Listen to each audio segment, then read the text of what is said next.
night, my beautiful brats. It is now 2026.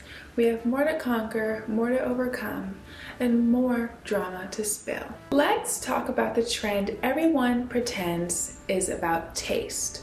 Quiet luxury. Because somehow, in the middle of inflation, layoffs, and people choosing between groceries and rent, fashion decided the solution was a $5,000 coat with no logo. Elegant, humble, totally not unhinged. Quiet luxury is being sold as refinement, as maturity, as a return to real fashion. But I want to be very clear from the start. This is not about revolution. This is elitism, and it's just better styled. On paper, quiet luxury sounds almost virtuous. No logos, neutral colors, cashmere so soft it whispers, craftsmanship, heritage, longevity, brands like the Row, L'Oreal Piana, Bruno Gucci, the kind of labels that do not scream attention because they don't have to. And honestly, visually, it works. It's calming. It's beautiful. It feels grown. After a long decade of logomania, where luxury meant wearing the brand name like a billboard, quiet luxury presents itself like an antidote. Less noise, more taste, but fashion is never just about clothes, and this is where things get uncomfortable. Logos used to do the signaling for you. A monogram said I could afford this. Quiet luxury says something much sharper. I don't need you to know this is coded fashion. If you walk past someone wearing a navy sweater, you'll only know it's $3,000 if you already belong to the world that recognizes it. That's the point. Quiet luxury replaces visible branding with cultural capital. It's not just about money anymore. It's about education, proximity, and lineage. You do not just buy the codes, you buy the right to recognize it. This isn't about excluding the poor. It's about separating old money from new money, and that's far more precise. This didn't just come out of nowhere. Two moments pushed quiet luxury into the mainstream. First, Succession, a show about lawyers and things.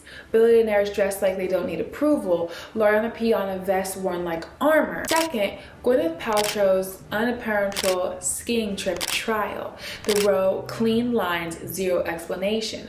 Suddenly, understatement became aspirational. But here's the irony.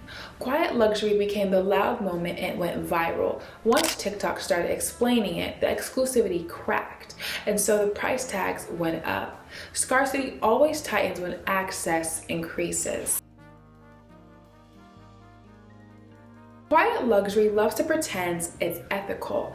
Investment pieces, buy less, buy better, timeless. But let's be honest, most people can't invest into $8,000 timelessness.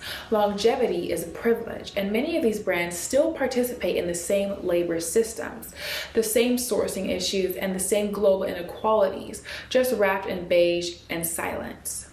Sustainability becomes a moral shield instead of a measurable practice. It's not that the pieces are bad, it's that the rhetoric is dishonest.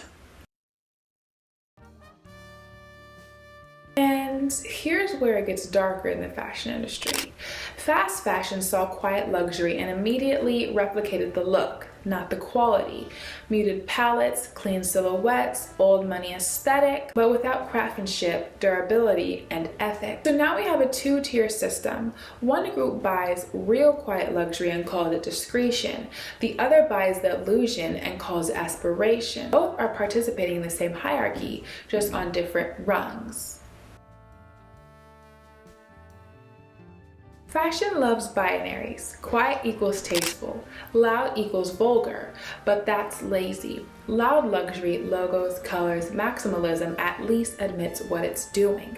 It says, look at me. Quiet luxury pretends it's above spectacle while still relying on recognition for the right person. Whispering isn't morally superior to shouting, it's just quieter, and often more exclusionary. Quiet luxury thrives during instability. When wealth inequality grows, the rich stop advertising their wealth. They conceal it, not because they've changed, but because visibility becomes dangerous. Quiet luxury is a camouflage. It allows the elite to continue consuming without appearing excessive, which makes it socially acceptable and deeply strategic.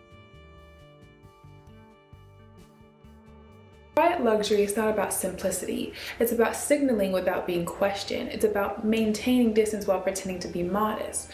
And that's why it's seductive.